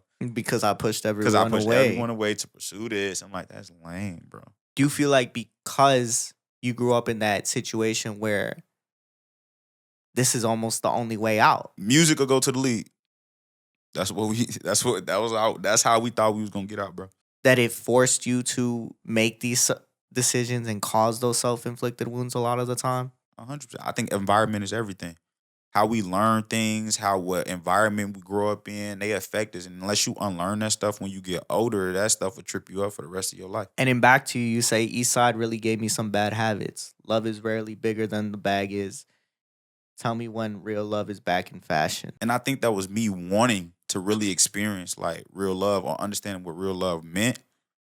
But the East Side gave me some terrible habits. Is money over bitches. Is you just gotta get it. You know what I'm saying? You gotta be hustling. You gotta get it up. You gotta get up out of here. You gotta make sure mom's straight. You gotta like you gotta survive. First and foremost, you gotta survive, bro. You know what I'm saying? You gotta make sure you don't get caught with a stray. You know what I'm saying? Like that's it. Like basic human like trying to live type stuff. Right? So I realized when I got a chance to experience in different environments, I was like, whoa, I don't have to take that with me everywhere I go. You know what I'm saying? And deep down, I really wanted to experience like real things, like real love and like real environments where people actually care for you, or maybe smoother environments, less tense environments. You know what I'm saying? Where it's like, but when you come from that's not the fashion. That's not what's in my neighborhood, bro. You know what I'm saying? Like, nah, niggas is posted up. Niggas got they blick on them. Like, niggas is tense. You know what I'm saying? Like, but that ain't something you want to keep with you, bro. So before we get completely to the bad habits, I want to wrap up this section of love. Do you feel like because of where you grew up, it caused you to look at love as conditional? I wouldn't say where I grew up. It was more so my experiences with women at that time. Right? Like, we young, bro, and everything come with conditions when you're young, right? Are we going to the same college? My parents don't know if you're gonna be anything for real. Like, everything come with a condition that early on in life, right? So a lot of my early relationships, a lot of them were very much conditional, right? Nobody had their footing in life. Nobody really it was established or anything like that, right? And so when those type of things happen, yeah, you grow up being around conditional things, or if you see your mom going through certain relationships, right, and you realize, damn, these dudes ain't about nothing. They, you know what I'm saying, they want a place to stay type stuff, right? You think it's all conditional. You seeing like, right? So 100%, you know what I'm saying. I think part of it is that we were young. I think part of it was we didn't know no better. I think part of it was me seeing like I grew up in a single parent household. You know what I'm saying? I never really seen no good example of love or marriage. You know what I'm saying? I can name a few aunties, you know what I'm saying, that maybe got married, you feel me? And they stayed together for years, but I have no example of that. I have no real it wasn't in my household. Right? Like I never saw it. My mom's never been married. Ever. You know what I'm saying? So I already know my perspective on love was like that early in my life was definitely jacked up. You know what I'm saying? And I think maybe I was touching on a lot of those earlier things in this album, right? Like just my mentality of where I come from. And at the time I was in the middle of a breakup, right? And so I'm analyzing these things, right? You know, you always go through this point of self-reflection, you know what I'm saying, when you have a breakup or some stuff. And so I got to that point where I started looking at my upbringing and understanding like, man, why am I failing at this one thing? I think it kind of irritated me at the time. I was like, why am I just failing at this thing? Then that's the whole cycle of the whole album process anyway. It's like, nah, that's just the cycle of love, bro. Like until you figure it out, you know what I'm saying? You're gonna go through that cycle over and over and over and over again. And a lot of that is you learning about yourself, learning how to treat others, you know what I'm saying? Unlearning bad habits from your environment that you grew up in, understanding that maybe you lacked certain resources and certain information when you were younger. You know what I'm saying? And you gotta learn all of that. You gotta go through that process of learning all of that. You gotta give yourself time to do that. That's why I never encourage anybody to just keep engaging with people repeatedly without ever taking time to really think and be by yourself. That is so important because, like, I don't know when you get time to introspect or be introspective about your own existence. You know, Throughout the project, there's this reflection on this inability to love and to trust. Seeing all these different people, seeing these we'll call it what it is, right? Bad examples of what love and relationships look like. Yeah.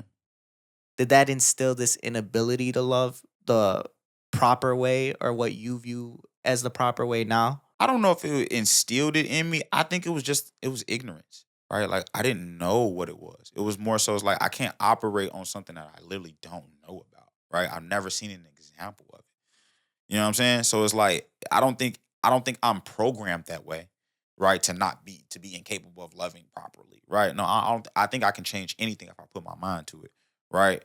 But you realize awareness is such a big thing, right? Like we have this assumption that they know better and they made a decision even though they knew better, and that is dumb. A lot of the times people don't know better.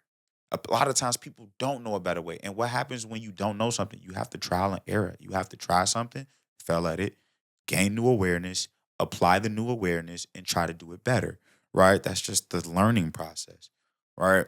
And so as long as you're capable of that and you're willing to try again, you can learn anything, right? And so I don't think nothing is just instilled in you and you just cannot change it. You know what I'm saying? It's more so it's like, do you know the means to change? Do you know what an alternative is? You know what I'm saying? To something like that, right? So I want to go to more weddings. I want to see more people like married and in love and blah blah the bam. You feel me? Like I don't think it's cool to just be on some anti-love all the time. Cause like, bro, why you scaring the hoes, bro? Like, relax. You feel me? But don't be naive out here. You know what I'm saying? It's grimy women just like it's grimy men. You feel me? Just like don't be crazy. Don't be naive. So, what does love look like to you now? Truly wanting to understand a person.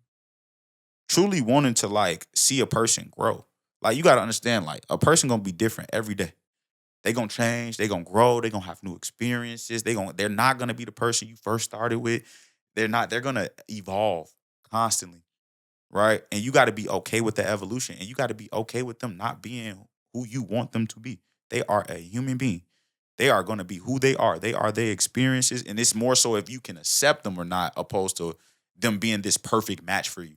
The sooner we give up that whole, oh, you're a perfect match for me, the better off we'll be as a society, honestly.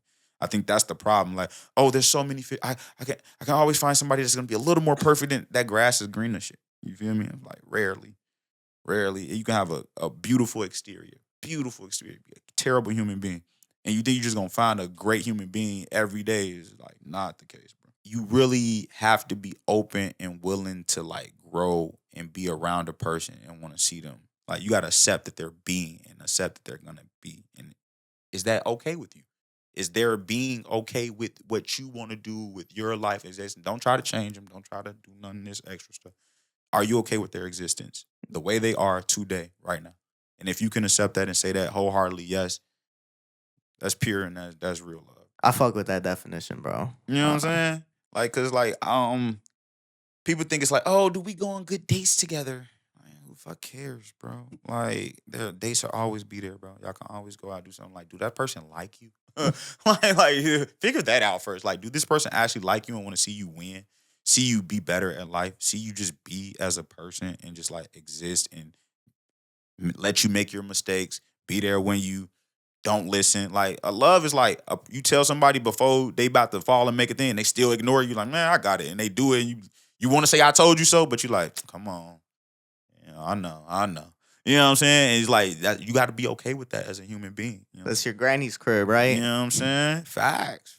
Augusta's Atelier. 100%. That's exactly what that is. Love, real love. Where you come from had given you some bad habits when it came to love, but not only love, but the way of your being. What do you feel like has been the most detrimental trait that you picked up from your environment as you became an adult? You could say it's detrimental or protective. I don't know, but it's like I realized when I moved to LA, bro, I was a very tense and alert person compared to like LA people. You know what I'm saying? They're so relaxed. They're different out there. Bro. They're different, bro. But I'm tense. I'm checking every car rolling down the block. You feel me? Like but then you realize like nobody's there is that tense. You know what I'm saying? Where in the environment that I'm in out there, nobody's that tense, bro. Everybody's chilling, they relaxing, they moving about their life, they getting to it, they getting to the bag. It's just, it's what it is. It's a little shaky everywhere you go, but for the most part.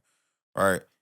Here I'm OD with like I gotta make sure, you know what I'm saying, look keep your head on the swivel or something I'm taught when I was growing up. You know what I'm saying? Like, keep your headphones out because you never know what's going on. You want to be able to hear a gunshot if it go off. You want to be able to, you know what I'm saying? Like, these are the things my mom had to tell me when I was growing up. You know what I'm saying? And I realized those things had me very alert and very tense. You know what I'm saying? And it wasn't until I got out of that environment, you know what I'm saying? You could tell the difference in my music. You could once you out that environment. You know what I'm saying? And it don't make it a bad environment because it can be what it is. You feel me? But what I'm saying is like that environment made me who I am. So I'm not ashamed of that. I'm not ashamed of where I come from. You know what I'm saying? I'm actually opposite. I'm proud of where I come from because it keeps me on my P's and Q's when you're dealing with certain people from different walks of life. You feel me? But it's that type of like survivor's mentality was the worst thing that place gave me. That my place gave me was the worst thing it ever gave me. Because I always felt like I was always in survival mode. I gotta get it. I gotta get it quick. I need a bag. I need this. It'd had me ruining business deals because I need that bag quick. You know what I'm saying? I need some money. I need this. You know what I'm saying? You just on edge trying to just chase jug and walk out the business. Like, bro, like relax. Like, focus on your craft. Money will come. That's a way more zen-like approach to like where I come from. Do you find yourself still trying to shake that to this day? I think maybe even my environment made me overly ambitious. And I'm like ambitious to the point where it was a point in time where I would sacrifice people and things and whatever. I wouldn't sacrifice people. That's crazy. That literally sounds no Illuminati. You know what I'm saying? But No Diddy? No Diddy. But I would say that it had me like overly ambitious to the point where maybe I was in a relationship with a person. I'm just like, no, I gotta go to this third studio session today. You know what I'm saying? Like burnt out though. I'm burnt out, bro. You know what I'm saying? And knowing I'm like, I gotta go to this next session. Like, and it's like, damn, bro, like you don't really gotta do all that, bro. Just like relax. Things will come to you. Dot said it in Mama. He was like, you gotta know that the universe works mentally. You feel me? Like you can't just always like force the issue. Some stuff requires couth. You know what I'm saying? Tact.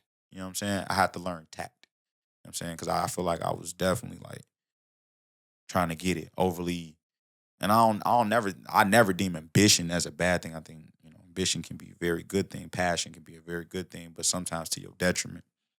You'll mess up some bags being overly passionate, overly ambitious. You know what I'm saying? Can't make good on deals that you said you could because you just think you're the greatest of all. No, bro. So if you're aware of all of this, why do you feel like you keep falling back into those same patterns? Because I want to be great. Because then outside you say, I've been working on myself regardless. Always feel like I'm back where I started. I think I want to be great. And I think that lends me to doing these overly ambitious things sometimes when not the sacrificing time and people part like that we just touched on, but more so in the sense of like, I might rush a process trying to hurry up and get something out because I want to see people's reaction. I want to see people engage with what we're doing. I want people to know that we're out here. We're like, when I could have been more patient, got more eyes on it, got more funding, got more help, you know what I'm saying, and rolled it out in a proper, more patient way, right? And I probably would have got a better result, right? I've rushed projects before, you know what I'm saying? I'm talking about previous to like the whole Trinobi thing. I think that's what lended me in the situation that with my label in the first place. I put out a project that I thought was just gonna go absolutely crazy when they was telling me to wait, and I messed up a bag doing that. You know what I'm saying? Maybe a relationship doing that. You know what I'm saying? Like just being overly ambitious and not really taking in everything that was going on and really listening to what people had to say that could have helped the situation and just thinking, no, I got it. I know. I'm good. I don't got to listen to nobody. I don't got to take in nobody's advice. I got it. That mentality is very, very dangerous because everybody need help. So why do you say you're working on yourself, but regardless, you keep ending up in the same position? I feel that way because sometimes when you're trying to make progress, sometimes you don't feel like you made progress. And that's an icky feeling, right? To put in so much work into something, try to make all these crazy leaps and then realize like, damn, I didn't, when I made Deep End, bro, it was a day I woke up and I didn't feel like I made no progress. Mind you, I'm living in LA. I'm in and out the studio constantly, bro. I'm living what I always wanted to do music full time, right? But because it wasn't what I was at, what I wanted to be in my head, I was like, damn, I made no progress. You see how drastic and extreme that is? To think you made no progress, bro, when I was just on the east side of Chicago worried about bullets. You feel me? That's a drastic opinion to have. And we got to put it into perspective, right? Because we don't realize that growth and that progress that we have made until we don't fit into our situations that have been deemed normal to us. 100%. So like you going from being able to make music every day in LA to, being able to go to that from the east side. It's a drastic leap. That's a major difference. It's a major difference. But then because I'm not on a stage in front of 300 people every night, I ain't did nothing. It doesn't matter. And that's dangerous though. Because like if you can't see your own progress, how do you keep going? You want to. That's how people end up quitting. Because they don't see their own progress. They think, I didn't make no progress at all. When you're not grateful for the little things that you did, the little W's that you did get. And then when you stop, you're gonna realize, damn, I was further than I ever thought I was. Yeah. It's crazy how we'll play tricks on ourselves, bro. Like mentally, like that's a whole different beast to the game. As we talking about like the music industry, the mental aspect of it, bro. You will psych yourself out of a play. You will psych yourself out of position and you doing great. People is applauding you and you will still be like, I'm not good enough. That's that over ambition thing I was talking about, right? I feel like I'm not doing enough. I'm not progressing. Right? So then I get a deep end where I'm like, you can hear the desperation. I'm like, man, my biggest fear is that I make $1 million and my mama ain't allowed to see the vision. Dead ass. That's my biggest fear to this day. That I actually succeed and the people I love ain't there to see it. That's what did I do it for then? There were a lot of good topics off that album. Nah, bro. It was some stuff. I was going through it, bro. Pandemic had me going through it, bro. And another one of those topics that was covered a lot was that trauma. And Fallen, you say, she don't understand these tears that I smoke away. She don't understand these tears that won't go away. I lost people, bro. If you from Chicago, you lost people. If you from where I'm from, you lost people. I'm talking about gunned down, middle Inglewood type shit. You feel me? You lost people to cancer, heart disease, nigga coming home, just walking their block, just lose people, bro. And that don't never go away, bro. That'll never go away, bro. I don't even know how to explain that one more. You know what I'm saying? It's like it don't never go away, bro. How did you see these losses impact you? How did you see it affect you mentally? It kicked in that survivors thing again. Right? Like, it kicked in that whole, I gotta hurry up. Right? I can't lose another person. I gotta get this money. Get my people out. Because I can't lose another person, bro. And realistically, that ain't how this go. That everybody can go. As in, everybody can't go where I go. And I have to accept that. And I think that's one of the biggest pills to swallow, bro. No, Diddy. But no, it's really one of the biggest pills to swallow, bro.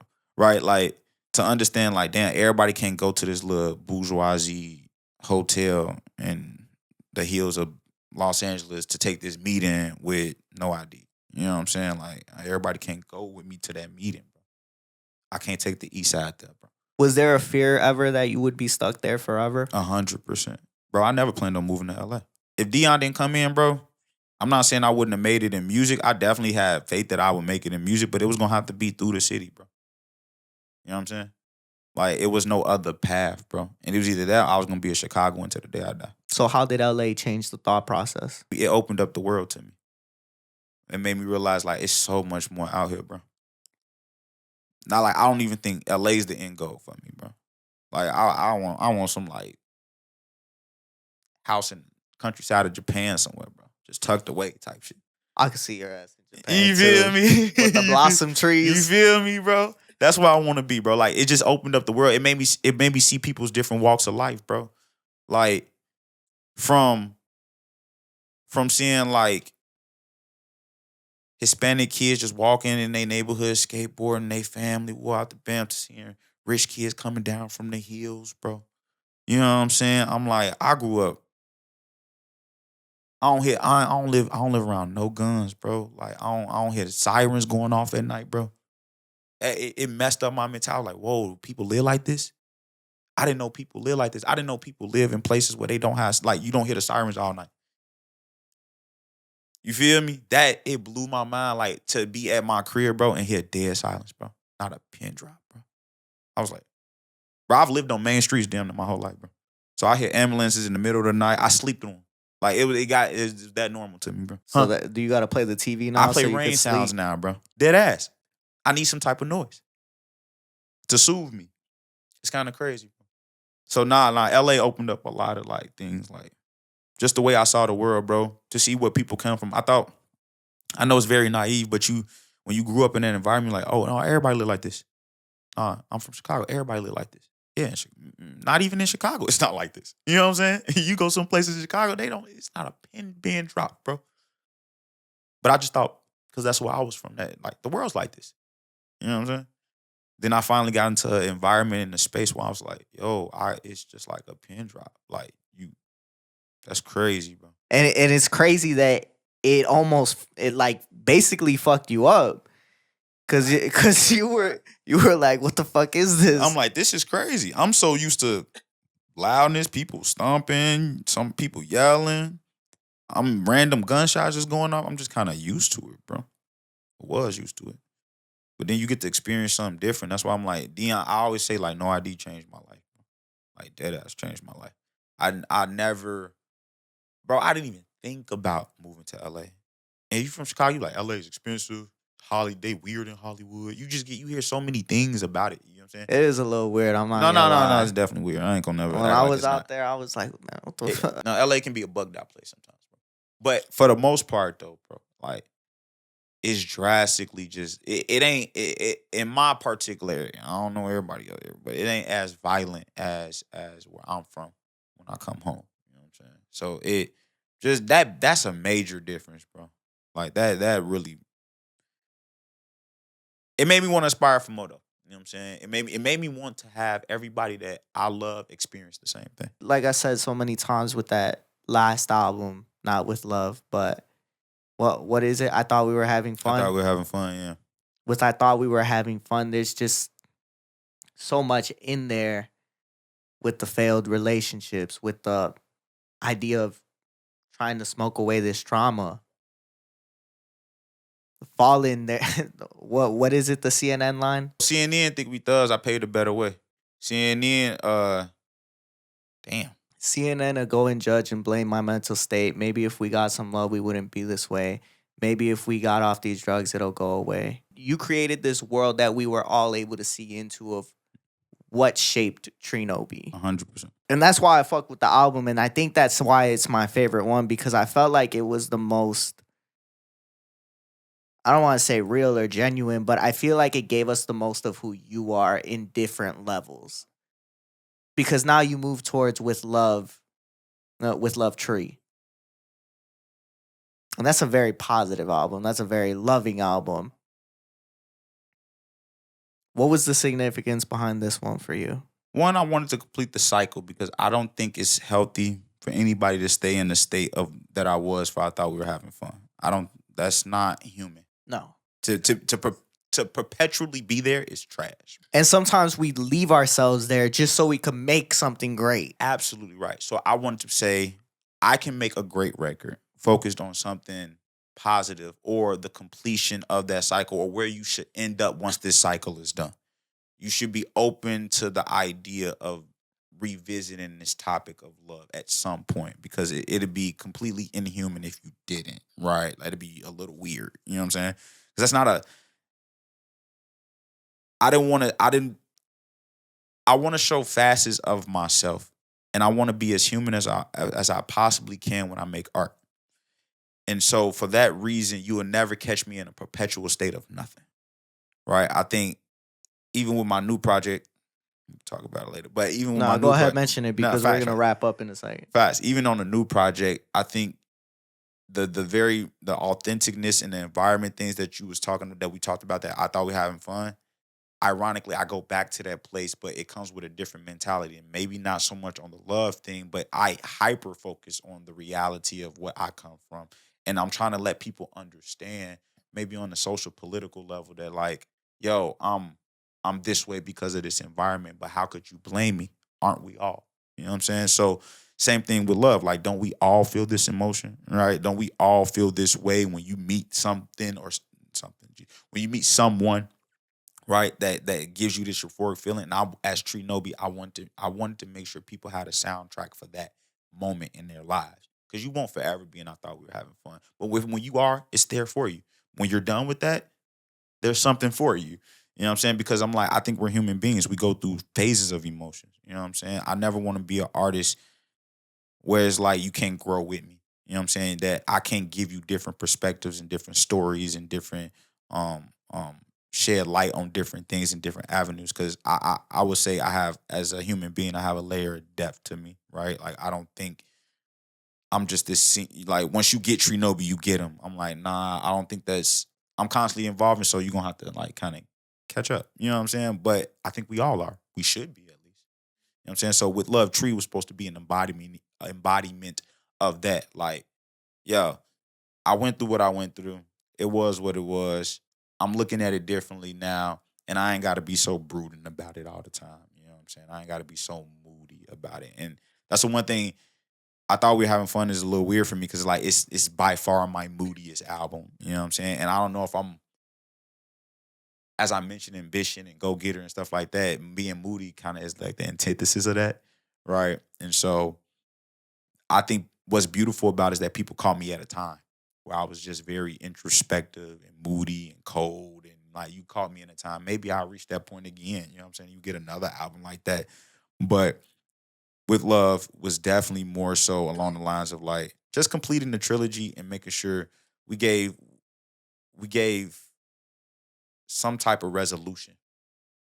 We want to give resolution to what the trilogy was, and knowing that you don't end up there. But if you understand, like listen to With Love Tree and all the albums in sequential order, it plays all the way back. Like Love Mop Talk comes in right perfectly as Last Day on Earth. Like it plays perfectly, right? And cycle was something we just always wanted. Like you're gonna go through this perpetual cycle. You know what I'm saying? Until one day maybe you're blessed enough to figure it out. Until then, you're gonna go through this perpetual cycle of just like analyzing yourself, maybe being moody, having this euphoric sense of like, damn, this is new, this is fresh, this is exciting, this is positive, right? And then you're gonna go through this phase of like, damn, it's not what I thought it was. You know what's funny about that though is how you mentioned, maybe one day I'll be back there. You seen Fem's post yesterday, how they were like, we need happy breakup song too. I swiped up, I was crying, laughing, and he's like, bro, they're preying on my downfall. Right? Because like you don't want to be there, bro. Like if you catch me there, cool. I'll supply you with something there.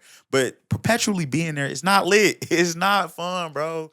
Like you want to do cool stuff, bro. You want to travel the world, and the person next to you is like cool as fuck. You know what I'm saying? Like you want to be able to be in that motion. You know what I'm saying? You want to be able to have your career and like see a happy face when you come home, type thing. Like normal, like life shit, bro.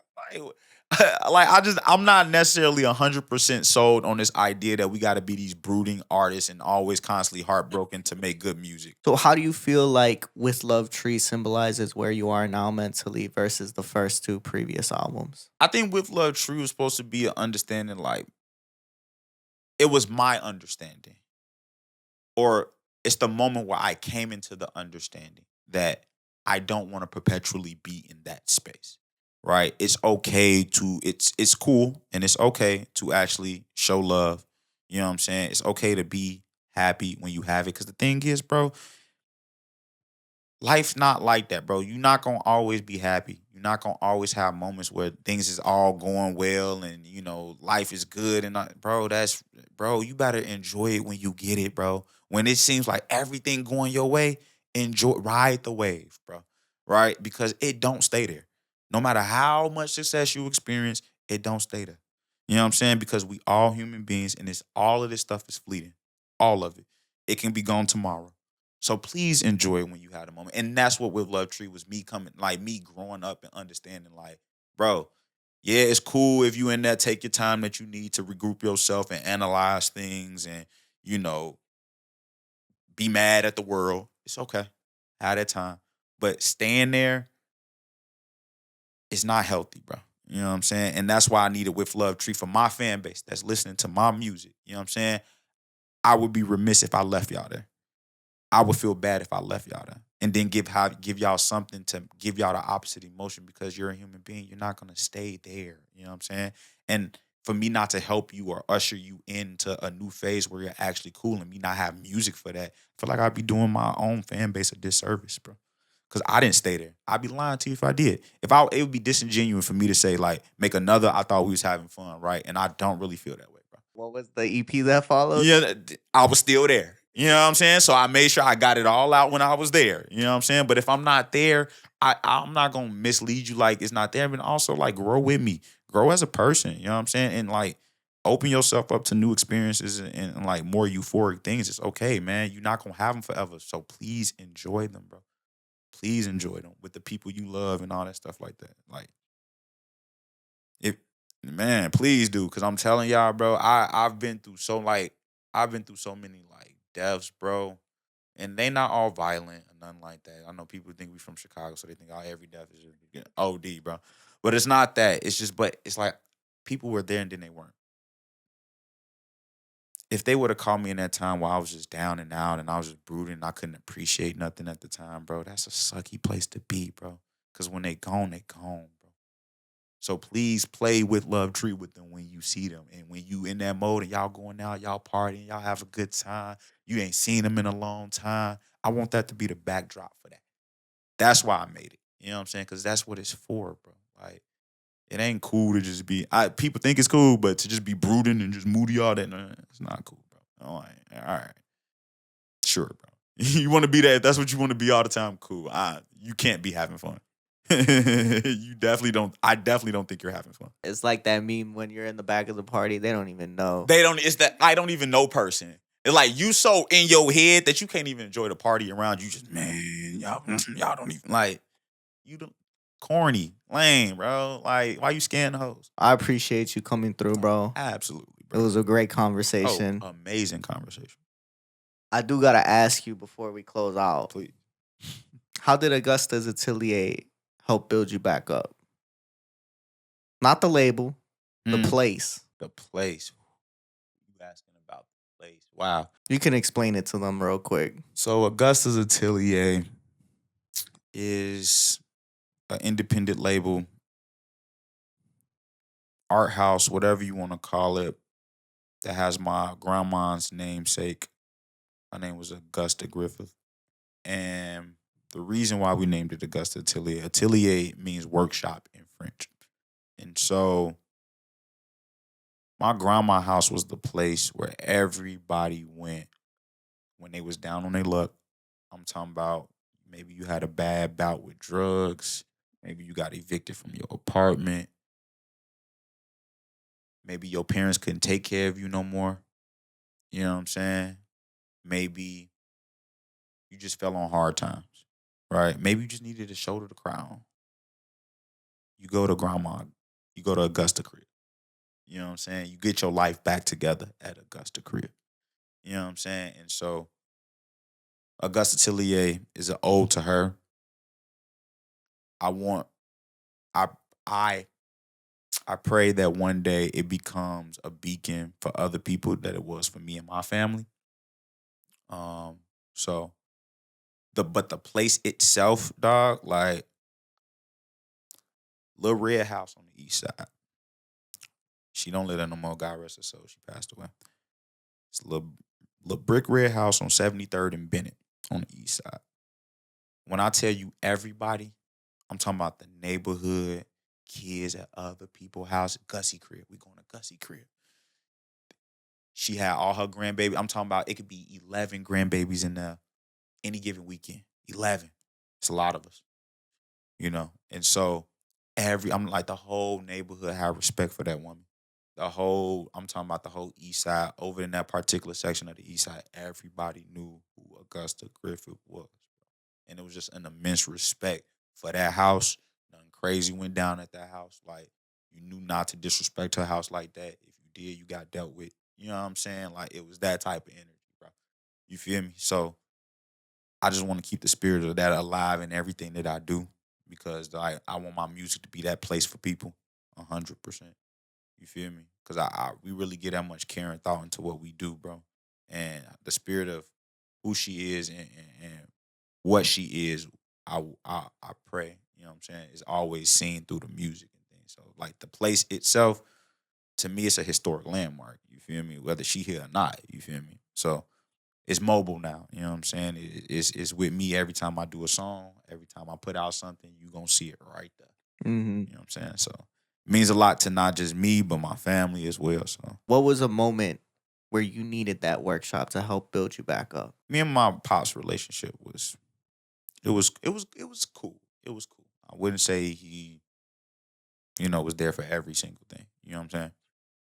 But going there, I have brothers and sisters that I rarely see. You know what I'm saying? Never really get a chance to see. But I would see them there.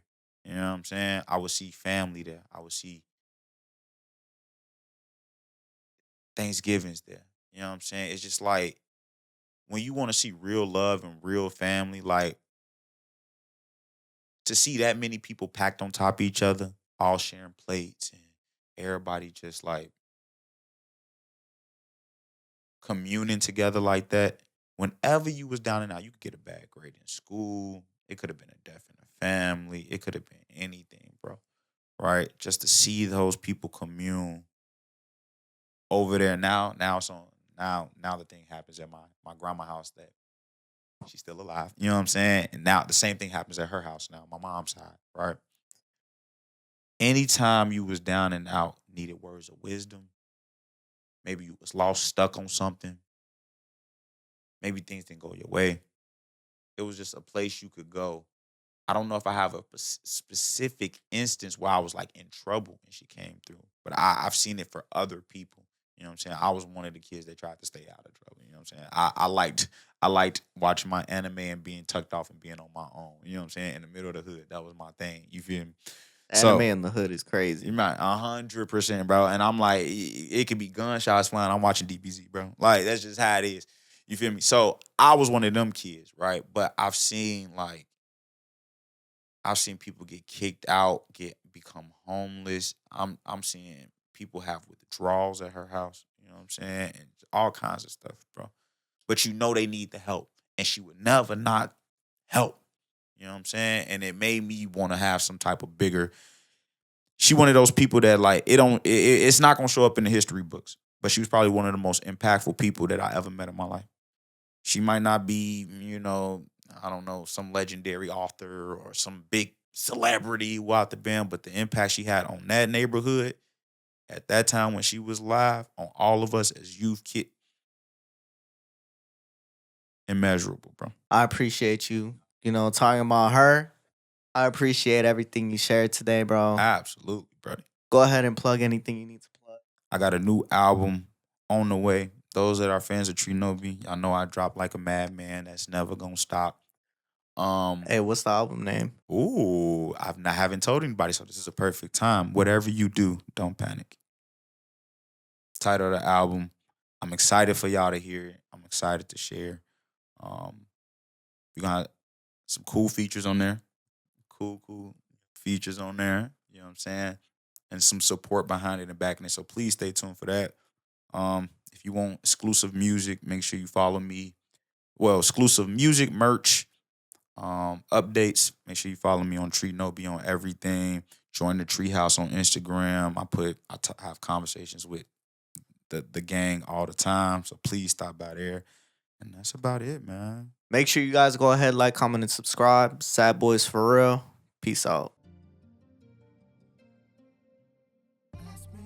This is Sad Boy Radio.